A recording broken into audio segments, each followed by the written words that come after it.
Very good morning to all of you. So friends, welcome back to Anthropology PYQ series. Let's try to decode every question and master every concept. So friends, as a part of our Anthropology PYQ series, till now we have done more than around 33 questions. Now we are at the 34th day. So we are trying to just decode every question and master every concept. So in that concept, so let's try to look from the perspective of today's question. So what's the question of the day with us? So if you look at the question of the day, so the question of the day is this. So now look at the question. So question is this: write short notes on the following in 150 words. So this was a question that has been asked in 2025. So from Anthropology paper 2. So what's the question? So Varnashrama and its contemporary relevance. So this is the question, right? So let's try to understand more about this particular concept and let's try to know how we can approach this particular question, right? So very good morning to all once again. So when we talk from the perspective of this question, so this is one important question, so where we can see in the unit 3 of paper 2. So Varnashrama. So what is Varnashrama? So what are the various aspects that are relevant to the contemporary times from the perspective of Varnashrama? So that's the basic demand of the question. So let's try to understand in a systematic fashion. So when we try to understand the concept Varnashrama, so Varnashrama is derived from two Sanskrit words. So you can see the word Varnashrama.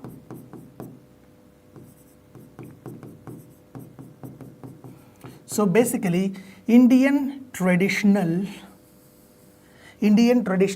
social system has had some of the important features. So amongst those traditional features of Indian society, so Varnashrama is one of the important traditional feature. So this word is basically made up of two Sanskrit words. So one is, it is Varna and other is, it is Ashrama. So in simple fashion, what is Varna? So Varna is nothing but it's a kind of social stratification, or it's a kind of social division that we used to follow in the traditional Indian system, isn't it? So in a very simple fashion to say, it's a kind of social division, or it's a kind of social stratification. That means division, hierarchical division of the society into different layers. So that is basically social stratification. So Varna is one such kind of social division. So the word Varna has been derived from one root word vri. Vri basically refers to race or skin color. So vri means actually color. So based on the skin color or based on the race, so the society has been divided. So that is Varna. So which Varna? So like that. Then what about Ashrama? So here Ashrama is basically refers to the resting stages of human life. Resting stages of human life. So when man continues his life, so what man has to do? So man has to have some resting phases or halting phases. So those resting phases are known as ashramas. So let's try to understand them furthermore in a systematic fashion.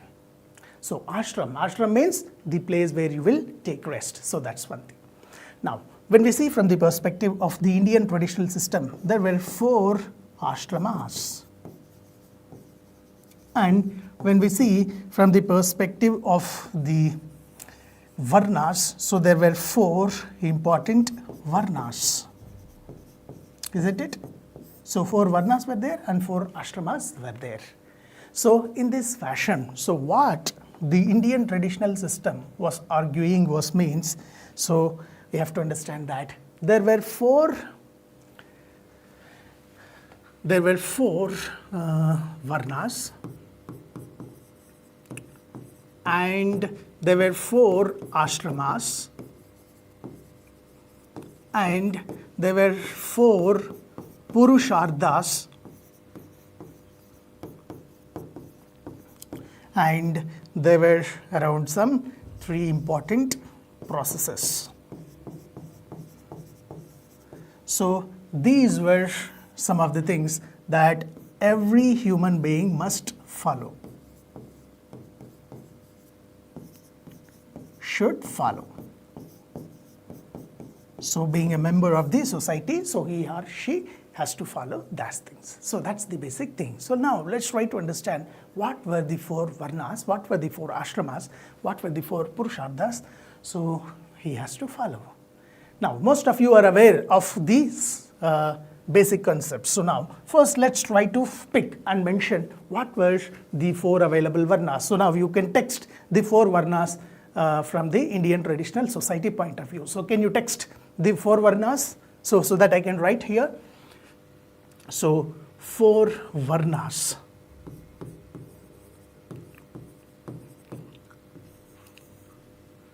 They were 4 in number. So first varna, it is Brahmins. Second one, Kshatriya. Third one, Vaishya. Fourth varna, it was Shudra. So these were nothing but 4 varnas. So varnas were basically the social division. So then in the similar fashion, so the society has been systematically divided into 4 varnas. So they were the 4 varnas. So social division, social stratification, that's one thing. Then there were 4 ashramas. Ashramas basically they refers to the resting phases of the life. So there were 4 resting phases of the life for the human beings. So every human being has to have 4 resting phases in his life. So that has been systematically divided into 4. So what are those 4 ashramas? So can you able to text it? Very good. So we are getting that. Brahmacharya, Grihastha, Vanaprastha and Sannyasa. Very good. So they were the 4 ashramas. So those who have joined, you can answer in the chat box. So type in the chat box so that you can be connected with the discussion. So 4 ashramas are the resting phases are these. So first you will have Brahmacharya. Brahmacharya is the first phase. Then Grihastha is the second phase or second resting phase. Then third one, it's Vanaprastha. That's the third phase, third resting phase. And then we will have our Sannyasa.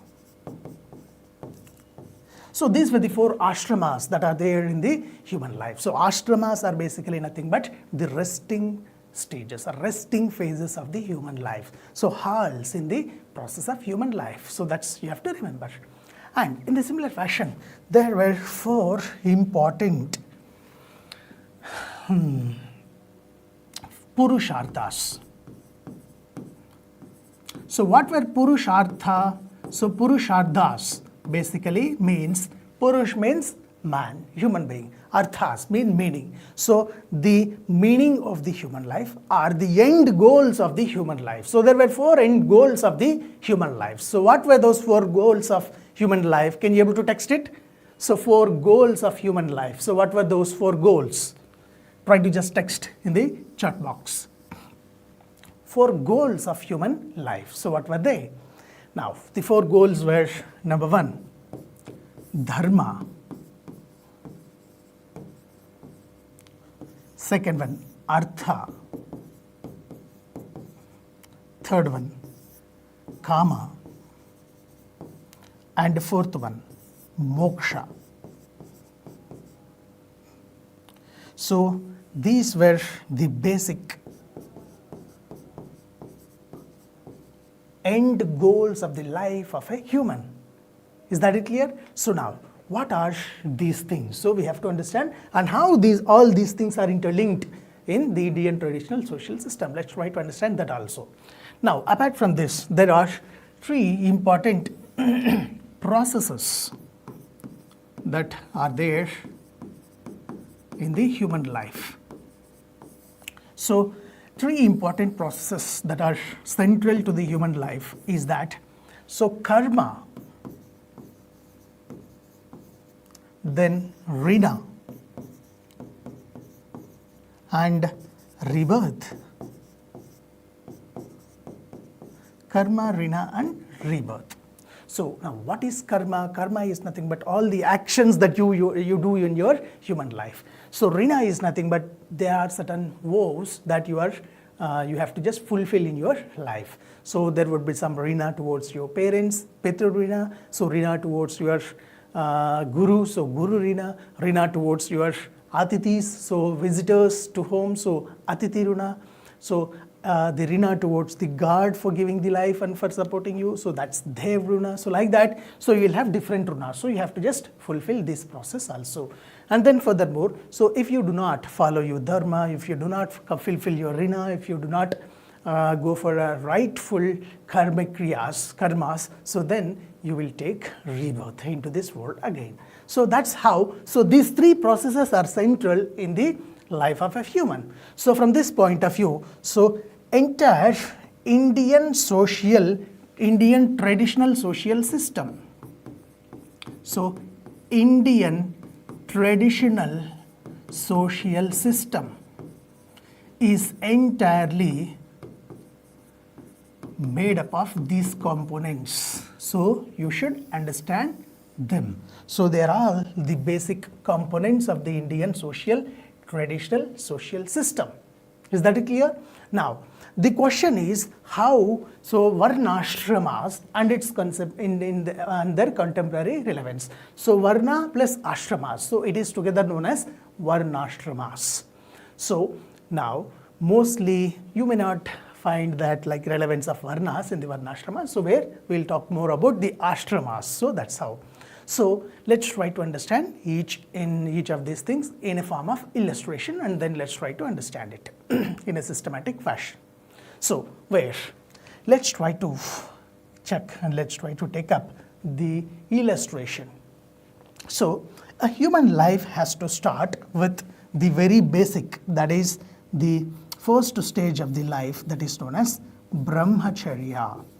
So during this brahmacharya phase, generally an individual will have to have student life. So he has or she has to follow the kind of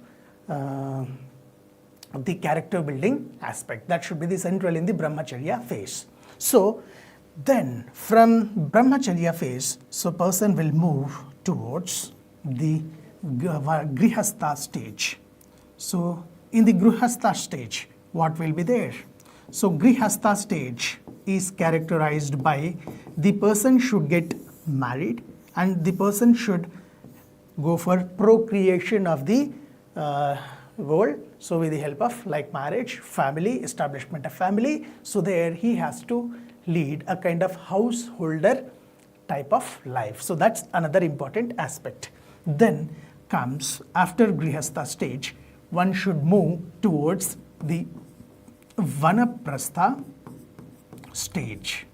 So in vanaprastha stage, a person has to retire from his grihastha or from his responsibilities of the life, and there he should retire and he should move towards the forest. So he should lead a kind of forest life. So where he has to share his knowledge that he has gained through the process of brahmacharya and grihastha to the world. So that's one another important phase. So here we'll call the person as brahmachari, so student, so grihastha, so householder, so where marriage, family and all other such kind of responsibilities. So vanaprastha, so where he should be a forest dweller, so where he should share his knowledge acquired in the process of this entire journey, and then he should move towards the next resting stage, that is known as sannyasa. Sannyasa. So sannyasa is basically to say it's the last stage, of the last resting stage. So where you have to renounce all other worldly pleasures and all other things that you have got here. So you should be devoid of all the relations, you should be devoid of all the pleasures, and you should be devoid of everything, and you should renunciate yourself so that you can leave the world. So you should be ready for that. So that's one important aspect. So these are basically 4 stages. Now, when in each stage you will have to fulfill some of the important things, like there were some of the important purusharthas. So in brahmacharya phase, so what you have to do is that you should systematically have some important fulfillments, like you must and should develop, you must and should fulfill or stick to your dharma. So what are dharma? Again, dharma basically refers to our the duty. So that's one important aspect you should remember. So furthermore, so when you see, when you see what kind of things you should fulfill in the grihastha stage. So during this stage, so you have to you should be attached with, or you have to fulfill the dharma. Then in the grihastha stage, you must and should follow some purusharthas. So what are those purusharthas that you must and should follow? So you should follow artha, and you should follow the kama. And another side, you should also try to fulfill, or you should also try to clear off your woes. So that is rina. So there would be different types of rinas. As I have said you, so it would be like Dev Runa, Pitru Runa, Guru Runa, and the Atithi Runa. So all of those things you should try to fulfill the rinas in your life. So then furthermore, you have to carry the dharma purushartha. That is, you have to stick to your, you have to follow your duty. So that's one another important aspect. Then furthermore, when you go to purushartha, so there in the purushartha also you should stick to the dharma. So whatever the duties that have been allocated in the successive phases, you must and should follow them rigorously without fail. So this is one important aspect. Now what happens here? So in each stage you have certain rights and responsibilities. When you follow those rights and responsibilities, that is nothing but the dharma. So if you follow all the responsibilities in a systematic fashion, and if you clear off all the rinas that you are moving towards others, and meanwhile, so in the grihastha stage, you should focus on artha. Artha means economic prosperity, or the earning of money, so that you can sustain your life. So that's one thing. And then here kama. So kama means what? So kama refers to bodily and worldly pleasures. So you should try to fulfill and seek for all these kind of worldly pleasures as well as the bodily pleasures. So this is where in grihastha stage you have to fulfill all these things. So then when you move to vanaprastha, so you should try to slowly renounce these things. Slowly you have to just cut from these ardha and kama kind of purusharthas. Then you should focus on your dharma, right? So then when you move towards, so when you fulfill all these things after dharma, so after sannyasa stage, so you have to focus on the moksha. So moksha would be the end goal of the life. So you should remember this. So moksha basically refers to liberation of the soul from this entire world. So that's very, very important aspect.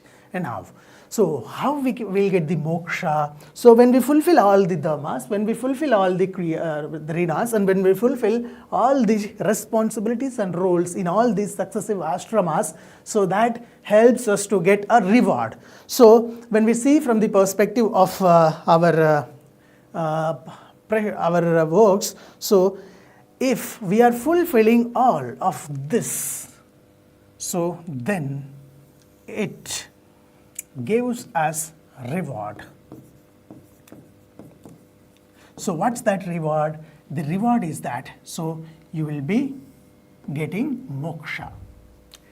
In any case, if you fail, so that means when you systematically follow, so you will get the reward.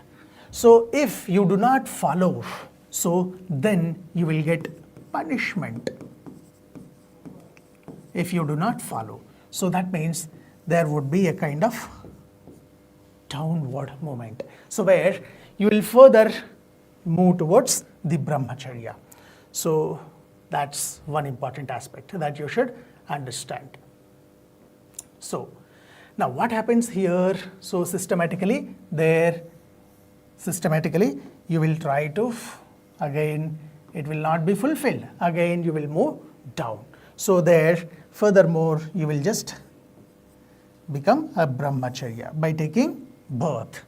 So in this fashion what happens? So if you are not fulfilling the dharmas, so then you will go for rebirth.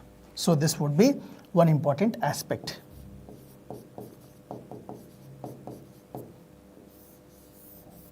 So if you do not fulfill, or if you are not followed this thing, then you will get rebirth. So when you get rebirth, then you will move, again you will start your life with brahmacharya. Again you will be passing towards all these things. So when this will happen? When or if you do not follow this dharma.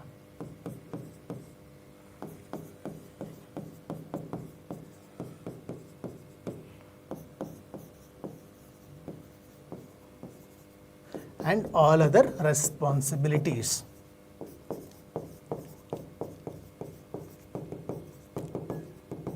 In the successive phases. So this is where what happens means, so in a systematic fashion when we say, so generally there would be this kind of aspects. So you have to understand this in a clear fashion. So this in a clear fashion, right? So that's what basically the entire philosophy of this. So now, what is the relevance of this Varnashrama theory to the contemporary time? So what do you think, like these Varnashrama, is it relevant to the contemporary times? So first, we should think and we should start from understanding this Varnas point of view. So Varnas basically refers to the social division of the society into different classes based on the skin color and based on that original classification. But the original version of the Varna system is not relevant to the contemporary time. So first thing that you can mention in the contemporary relevance is that with respect to Varna system, the traditional Varnas that were intended to divide the society into 4 different classes are not relevant to the contemporary society because there were so many changes in the concept of the Varnas. So that's how, so it is not, or it is no more relevant to the contemporary societies. Then if you look from the perspective of ashramas, so ashrama system, it is relevant to the contemporary time. So when we see, so in the brahmacharya phase, so where a person will lead a student life. So in the student life, so a person will try to learn about the character building and learn about various dharmas and various activities and various education, all those things. So this is relevant in contemporary times. So then grihastha. So grihastha stage is also relevant in the contemporary time. So where a man will lead a householder life where he focuses on the ardha and kama kind of things and he tries to fulfill his vows. So rinas. So then he moves to vanaprastha. Vanaprastha could be simultaneously in contemporary times we can say it as a retirement phase. So in the retirement phase further what we can say, so it is simply where a person will be relieved from all his the responsibilities and roles and then he'll be taken rest. So but here the thing is that he will not move on to the forests. So where he will go to a resting phase. So that's where the slight change is there. So then furthermore sannyasa. Sannyasa means like renunciation of all the worldly pleasures and entering into a kind of dharmic world. So where you have to just be with your sort of some sort of the a kind of religious life. So that's where. So this is how. So to some extent the ashramas are relevant, and some of the purusharthas. So when we see from the purusharthas, so purusharthas also, they are intricately interlinked with the ashramas. So the purusharthas like dharma, artha, kama and moksha, so they are also slightly relevant in the contemporary times. So dharma means when you follow your duty properly, so that's dharma. So artha means when you focus on the earning and economic prosperity, that is artha. So kama means seeking worldly pleasures and bodily pleasures, so that is also relevant in contemporary times. And moksha, so moksha is something that we do not intend or we do not follow in the sense in contemporary times. So because of the scientific advancements or the rationality, all those aspects.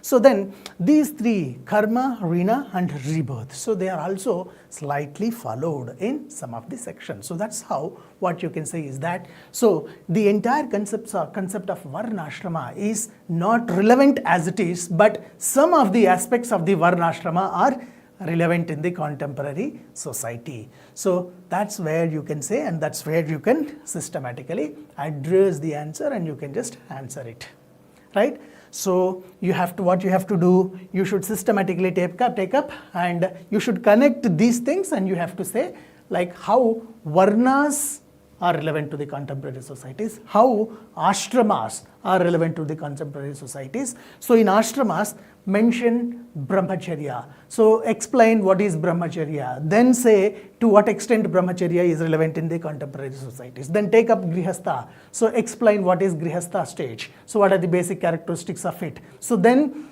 mention about its relevance. So this is how you should approach to the question.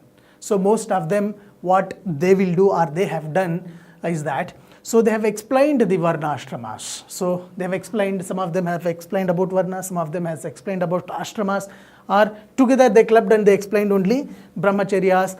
And then at the end, in a simple paragraph or in 40% of the page, they started explaining about contemporary relevance. So that should be a different approach. That will be a different approach. But rather the best approach is that, so you give a basic introduction about varnashramas, and then in the next part of your answer, try to illustrate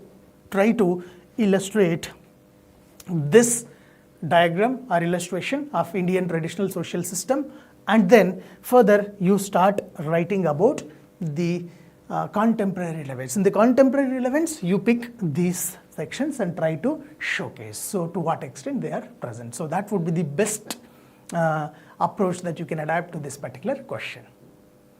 Is that it clear for you all? So any further doubts in this particular concept? So would you like to know anything more about this particular, any of these particular things?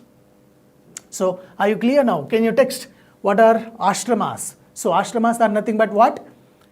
Ashramas. Can you text the chat box what are ashramas in a simple phrase?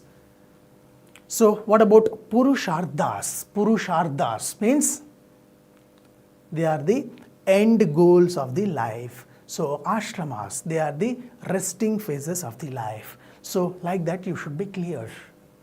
You must and should be clear with all such kind of concepts. Is that it clear? So yes. So how you should conclude the answer? So when you talk about the answer, conclusion of the answer, so one thing that you can say that the Varnashrama system is very much central or core philosophy in the Indian traditional social system. But when we look at the contemporary relevance of it, so contemporary relevance of the Varnashrama is slightly changed. So it's from its original thing. So as of now, so some of the aspects of the Varnashrama are followed in contemporary times. So that's how you can conclude. So you can just pitch the significance of the Varnashrama in the Indian traditional social system, and then you can just say, you can also bring in the touch of the contemporary relevance in the conclusion, so that you can you can justify the need of the question. Okay, so that's how you can conclude, right? So any further doubts in this particular concept? So this is one regular and very, very important question. So Varnashrama, Purushartha, or these questions are regularly asked questions. Rina and rebirth. So types of renown, rebirth, all such things you must and should know. Right? So that's the basic demand of the question. That's how you should approach and you should follow. So that's all for the day from my side. If there is any further things, you can just text in the chat box or you can just ask so that I can explain.